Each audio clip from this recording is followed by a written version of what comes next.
Esse consumo está na próxima terça-feira. Nós falamos sobre o jeito.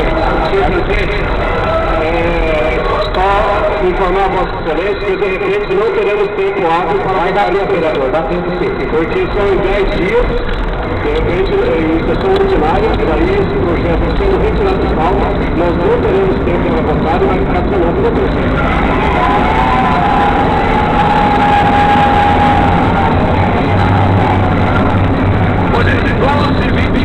Acabou retirado, não foi votado.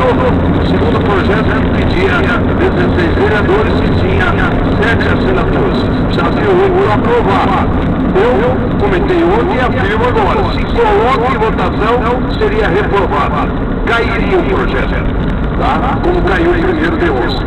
Para permanecer os 19 como hoje.